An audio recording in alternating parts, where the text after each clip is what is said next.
Welcome to the deep dive.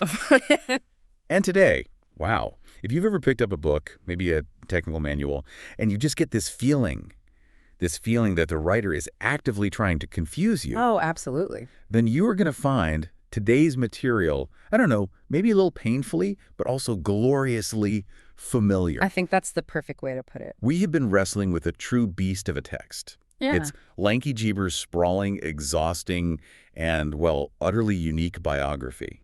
Flibby, Lumperfunckle, and the Galamorphic Infinitigram. And this isn't just a book. I mean, calling it a book almost feels reductive. It's more like a linguistic fortress that's been built out of words nobody's ever heard before. Right.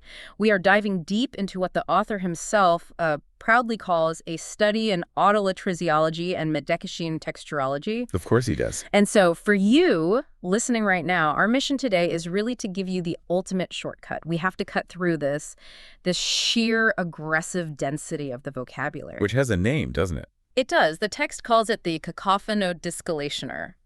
Our job is to get past that and definitively figure out what the Galamorphic Infinigram, the GI, actually does. And maybe more importantly, why its inventor, this Flibby Lumperfunckle, chose this path of just impossible stylistic confusion. I mean, the moment you open this thing...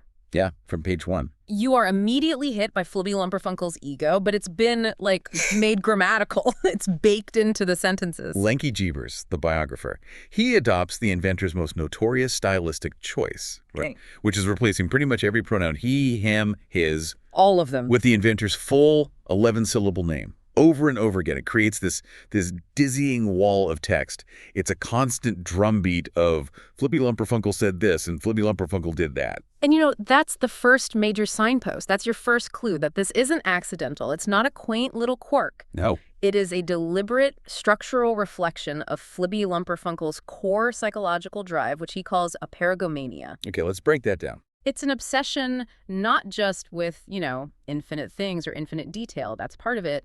But the crucial part is it's an obsession with demanding infinite self-referential attention. So the prose itself is designed not just to tell you something, but to force you to acknowledge that Flibby Lumperfunckle is the only thing that matters. Exactly. The only subject worth considering. So the difficulty, the struggle of reading it, that isn't a bug. It's a feature. The whole point is to overwhelm you, to reinforce his singular importance. Precisely. The difficulty is the insight. Okay, let's unpack this. Starting with the man who invented the machine, Flibby Lumperfunckle himself. So when we talk about Flibby Lumperfunckle, we really are not talking about some, you know, humble engineer tinkering in a workshop. Not at all. He's called the autolatrous inventor. And that term right there, it's the blueprint for the entire biography. Autolatrous, so self-worship. Absolutely. He is obsessed with his own convoluted technology, what he calls his techne. And the field of study he supposedly founded, autolatrisiology, is literally the study of self-worship. So the biography is just a document dedicated to his own glorification. A very, very long one. It sounds less like a field of study and more like a diagnosis. Right. I mean, if I'm hearing this right, is autolatrisiology just a very complicated, very high-minded way of saying extreme ego? In practice, yes. Okay. I mean, that's what it boils down to. But for Flibby Lumperfunckle, he believed his ego was a necessary philosophical condition for his work. Of course he did. And this autolatry is fused with his writing style, which he dubbed Medekishian texturology, which is the study of text that combines, you know, high art with low kitsch. He believed his ideas were both these universally profound things, but also fundamentally messy. So he needed a style that was convoluted and self-praising to capture that. And this is all driven by that other term, a paragomania, the obsession with the infinite. So he needed infinite detail to express his concepts, which, okay, that explains why the prose is just so dense. Precisely. And Lanky Jeebers, the biographer, he just buys into this vision completely. I mean, hook, line, and sinker. Jeebers' decision to adopt all of Flibby Lumperfunkle's stylistic tics, the pronoun thing, the cascade of made-up words, was ironically praised by one of the critics we'll get to later as lackey-syphantic genius. Lackey-syphantic genius. That is a magnificent phrase for intellectual servitude. Right. It's like he's so good at being a lackey that it becomes its own art form. And it implies that Jeebers really understood that Flibby Lumperfunkle's true balaga, his true eloquence, wasn't found in being clear. It was found in his obnubile aggregationalisms. In his cloudy, overwhelming word piles. Exactly. And Flibby Lumperfunckle called this whole method the Galamorphic. So the biography, by embracing this Galamorphic style, it's consciously rejecting simple storytelling. Something he had a name for, too, I bet. Of course. He dismissed it as pure ellipticism. Childish, simple-minded storytelling. Yep. So if they reject that simplicity, they embrace Parnassianism, this intense focus on elaborate language, on form, on difficulty. And here's the part that really got me. This is a crucial structural point. The entire biography, this massive Galamorphic document, it's supposed to be the user manual for the Galamorphic Infinitigram. It is the user manual. We have to pause on that. Yeah. I mean, that's an insane implication. If your manual is defined by replacing all simple words with the inventor's full name, and it relies on hundreds of made-up, context-specific terms, how is anyone supposed to actually use the machine? That's the thing. Flibby Lumperfunckle wouldn't care. The complexity is the gatekeeper. Oh. He rejected brevitas, or brevity, completely, dismissed it as a, what did he call it, a ne'er-do-wellism? So a strategy for lazy people. An ad hoc, poorly executed strategy for people without truly profound things to say. For Flibby Lumperfunckle, if you could explain something simply, it meant you hadn't thought about it deeply enough. That is a wonderful self-justification for terrible writing. Isn't it? And so the prose is characterized by something he calls fluxtaposition. It's a state where the language is trying to be incredibly precise. You know, each word has a specific meaning, but at the same time, that very attempt to define everything corrupts the device it's describing. The instruction manual actively breaks the possibility of using the machine because the language is too dense. So the tool designed to describe the machine makes the machine unusable. That is peak Flibby Lumperfunckle. It really is. And that takes us right back to autolatry. What's so fascinating is that the text is, by necessity, a panegyric, a formal public praise of its own convoluted technique. It treats pleonasm, elaborate wordiness, using way more words than necessary, not as a flaw, but as a core virtue. The sheer volume of words, the complexity, the intentional difficulty, that is the point of the Galamorphic Infinitigram, because it proves Flibby Lumperfunkle's superiority. It's proof that his ideas are just too big for ordinary language. Okay, that gives us the context we need for the machine itself. Let's shift gears and actually look at the Galamorphic Infinitigram, the GI. All right, so if the style is Galamorphic, the structure is Galamorphology. If we try to define the GI by its structure, what do we actually find in there? Well, what you find is that the structure is rooted in antinomy, a fundamental contradiction.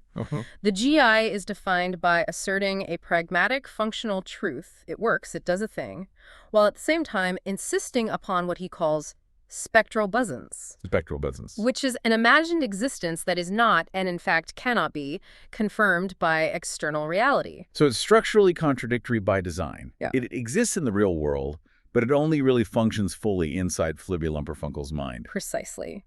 The text calls this dual reality dissoi logo contradictory arguments. Think of it like a device that claims it's both in the room and not in the room at the same time. Right. And this inherent paradox creates what he calls an enomoperon, Which is? an unmeasured, infinite, expansive experience. And that provides the paradigm for what he terms true metaparadoxiality. The machine's entire function is to embody paradox. I think that our listeners and, frankly, myself, we need to take a breath here because we are hitting a wall of complexity, which I know is the point. It is the point. But let's talk about the massive, massive irony here. Because despite all this overwhelming, self-contradictory structure, we're told that the stated teleological function, the ultimate purpose of the GI is, of all things, simplicity. It's the ultimate intellectual twist, isn't it? Yeah. The stated goal is to take this huge, chaotic, complex input, the phenomenon Flibby Lumperfunckle calls the quacker-womble, We'll get to that. and reduce it down to a state the text calls pusillanimiconium. Pusillanimiconium. That sounds almost deliberately small, like pusillanimous. It is. It's defined as a state of quiet, almost cowardly acceptance. The chaos is rendered so small and manageable that it can finally accept the univocalic truth. A single truth. A single vowel-based truth.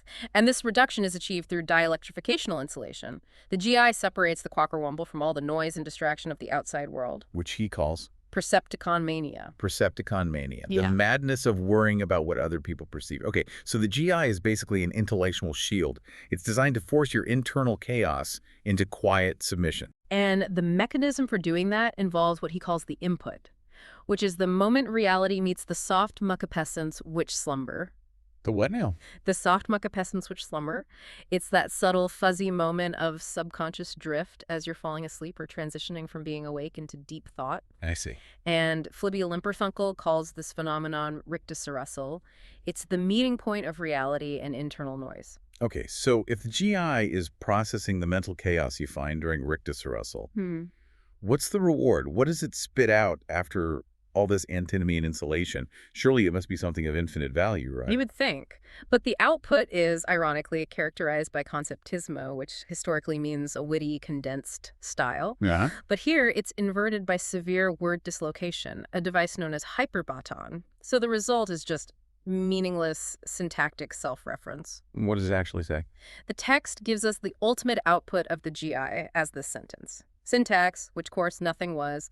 Flibby Lumperfunckle realm, which true and peron in. So, after the infinite expansion of the text, the contradictory structure, the maximal effort, the result is a sentence that's grammatically broken and basically just says that the machine confirms Flibby Lumperfunkle's own experience is an infinite unmeasured expanse.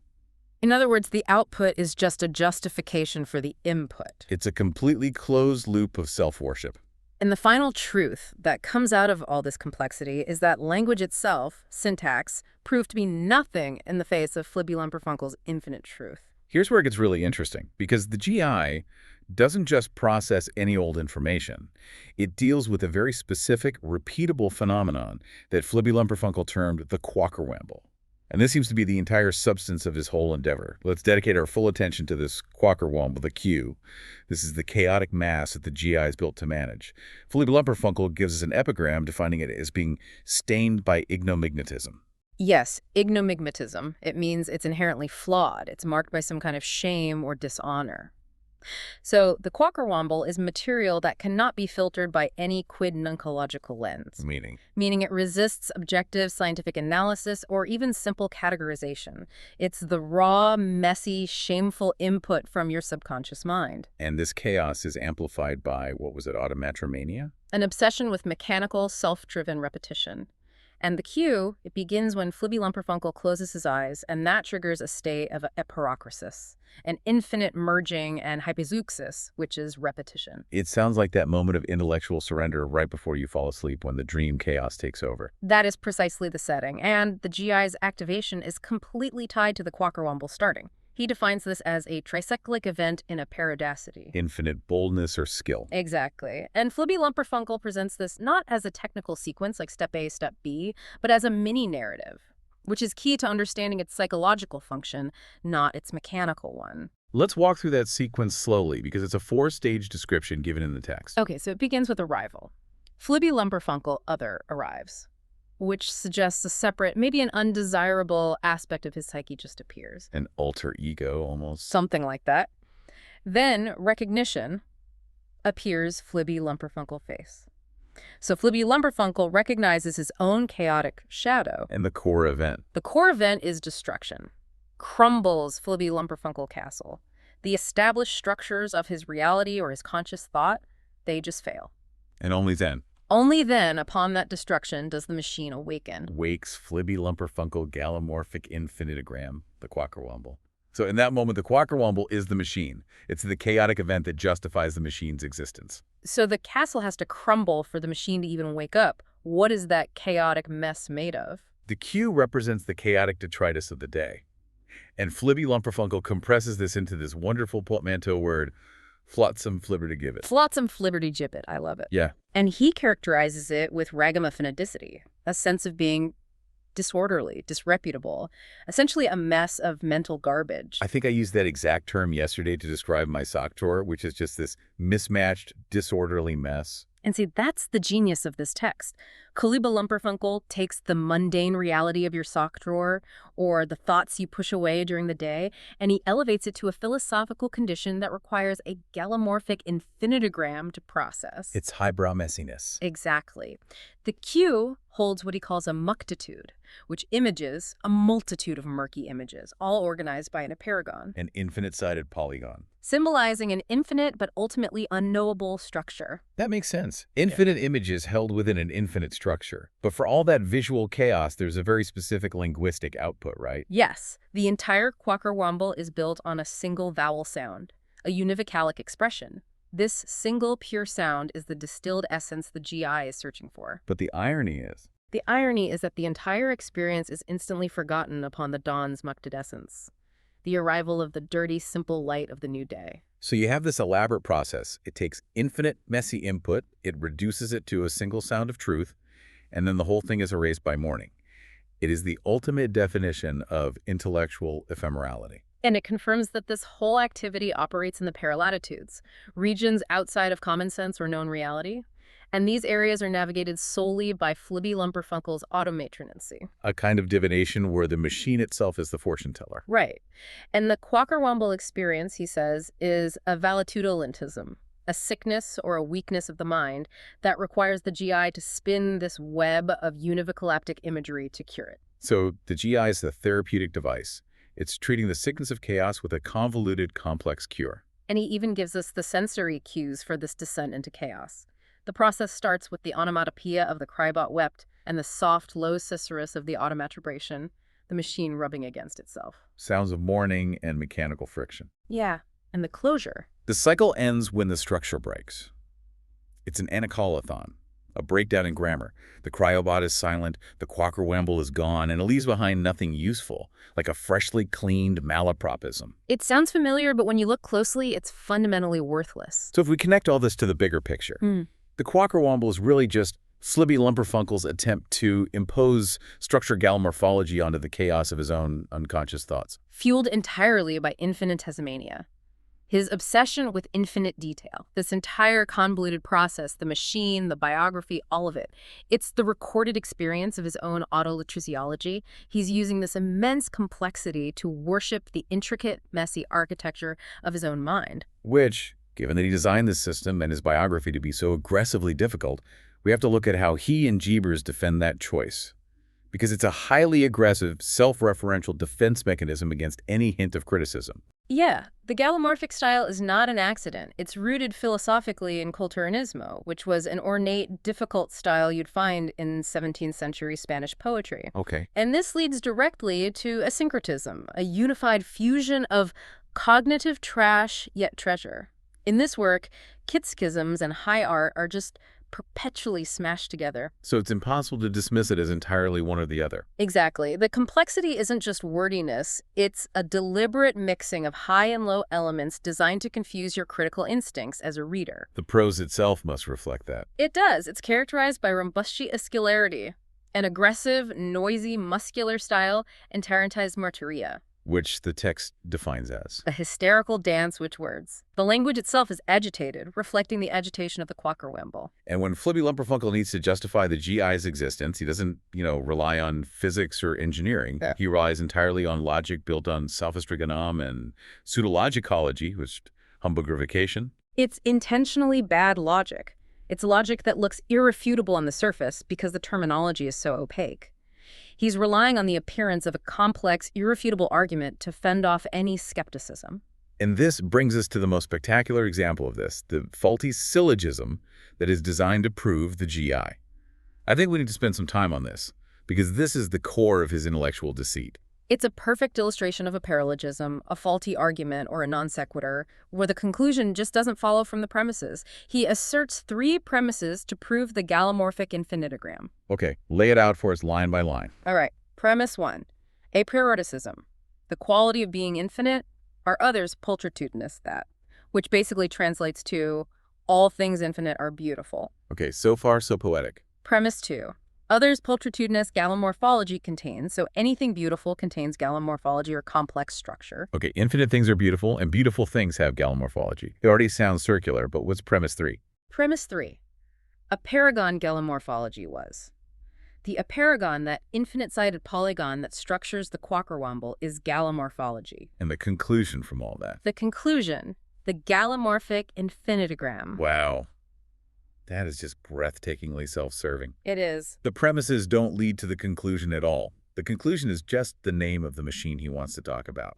This is a textbook example of Petitio Principii. Begging the question. He's using the GI as proof of the GI.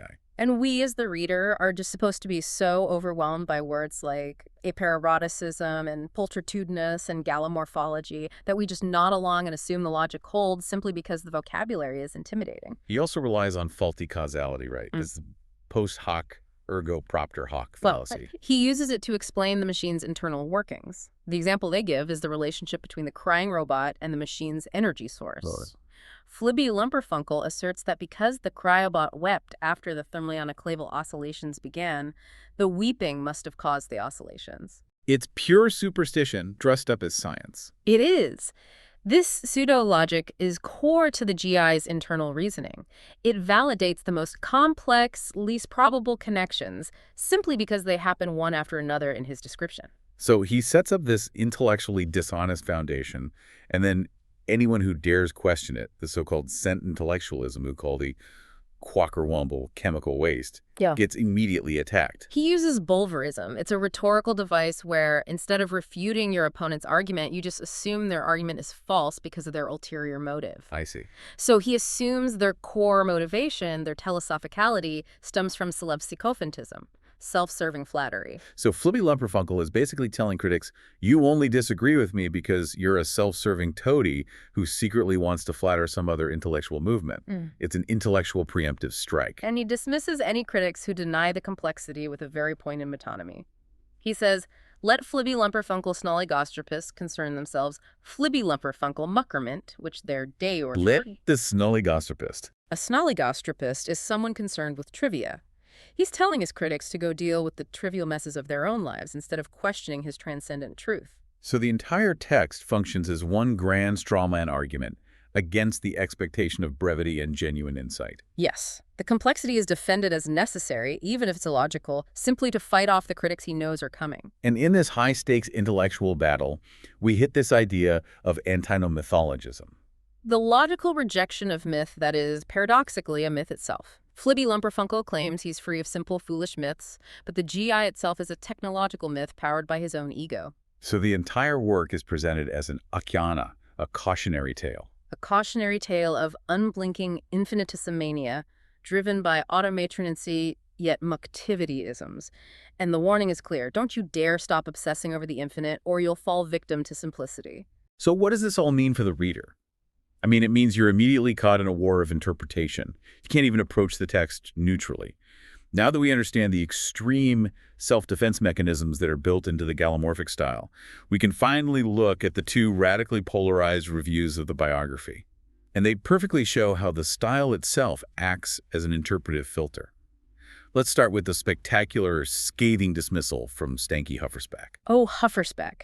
His review is titled, Lanky Jeeber's Catafustian Biography is a Monument to Acamaracus. And the title tells you everything you need to know. Pretty much. It's worthless trash, or pikerwank, and a monument to Acamaracus, which is defined as utter nonsense. Huffersback attacks the style mercilessly. What are the specific complaints that Flibby Lumperfunkle's biggest critic has? He calls the style utterly insufferable, a sententious cascade of overwrought terminology. He dismisses the pronoun replacement not just as annoying, but as a dizzying dotty-pole move. A foolish move. A ridiculously foolish move that just amplifies Flibby Lumperfunkle's aperigomania. And he labels the rhetorical choices as catafusianism. Which is? Cowardly rhetoric. Rhetoric used to conceal a lack of substance. That is a wonderful term, cowardly rhetoric. It suggests the author is actually afraid of being understood, because if you understood him, you'd see there's nothing there. Precisely. And Huffersback absolutely refuses to engage with the substance on Flibby Lumperfunkle's terms. He just labels the text a targulational mess of pseudo-intellectual fluff. A linguistic flibberfangle. A flibberfangle that deliberately confuses verbosity with actual insight. For him, the GI and the quackerwomble are purely linguistic constructs. They aren't real ideas. And he finishes, true to form, with a personal attack, which I'm sure Flibby Lumperfunckle would immediately subject to bulverism. Oh, immediately. He calls Flibby Lumperfunckle a self-congratulatory mug and prat, and Jeebers a mere lackey. This review just fundamentally sees the complexity as a deliberate tool of intellectual deceit and fopdoodle. Nonsensical behavior. For Huffersback, the only goal is to dismiss the author as a charlatan. Full stop. But then we swing entirely to the other end of the spectrum with Fludrick Jallywhacker, who saw not garbage, but a wombletudinal miracle. Jallywhacker's review, A Balaga of Epeirophoria, is itself an example of encomiumania, a state of excessive, almost manic praise. Right. He declares Jeebers a literary sycophant who channeled Flibby Lumperfunckle style perfectly, thereby proving that Lackey's symphantic genius was indeed at play. So for Jallywhacker, the prose isn't noise or cacophony. No, it's a glorious multitudinous symphony. He transforms every single criticism of the style into a point of praise. The complexity isn't a flaw, it's a necessary artistic triumph. Absolutely. Jallywhacker defends the majestic sesquipentasism, the reliance on long, complex words, and the relentless obstreperisence, the noisy, aggressive quality, as essential tools. He claims they are required to navigate the complexities of Flibby Lumperfunkle's paralatitudes. So, Flibby Lumperfunckle is operating on a plane of existence so complex that only a word like cacophonodiscalationer can possibly capture it. That's the argument. Jallywhacker argues that any simpler approach would be pitiful pseudologicology and would fail entirely to capture the glorious complexity of the Quacker-Womble and Flibby Lumperfunkle's vision. He embraces the aperigomania as a sign of intellectual superiority. And his conclusion is that this work of high crack potentiosity, A glorious crackpot potential, is destined to be a mandatory classic. He sees the whole endeavor as this continuous automandromania, a machine-like expression of Flibby Lumperfunkle's genius. In this juxtaposition, it just forces us to confront the core question. Is the text merely Mountablatherskateria verbose chatter serving as pseudo-floxinous healthifications? The action of estimating something is worthless. Or is its very entertuity, it's a twisted, difficult existence, the highest order of bemused genonics, a state of deliberate, complex amusement? And I think the only answer the text itself provides is that the text is whatever you bring to it. The interpretation depends entirely on whether you, the reader, possess the necessary aperidacity, the infinite boldness, to even engage with it. If you approach it with the skepticism of Stanky Huffersback, you find garbage. If you approach it with the reverence of Fludrick Jallywhacker, you find a masterpiece. The style itself prevents any objective middle ground. It creates a perfect, self-sealing intellectual environment. We have journeyed through the Anomaperon, the unmeasured expanse of Flibby Lumperfunkle's mind. Let's try to bring this full circle with the key takeaways for you, the listener. So fundamentally, Flibby Lumperfunkle's GI is this elaborate infinitudinal system.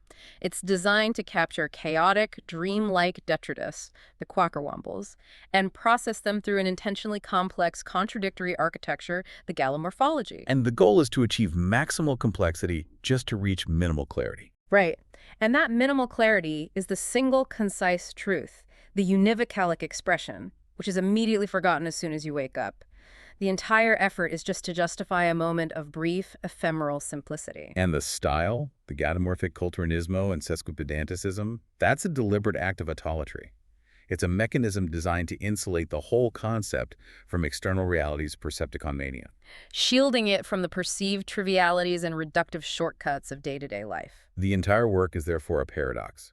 It's an elaborate, intellectually exhausting effort that culminates, as the text itself says, in utterly disjunctuality in the outcome. Utter emptiness in the end. The complexity is only there to justify the return to zero. Right. The narrative confirms that Flibby Lumperfunckle was engaged in automatrophenia, a self-induced, spectacular display.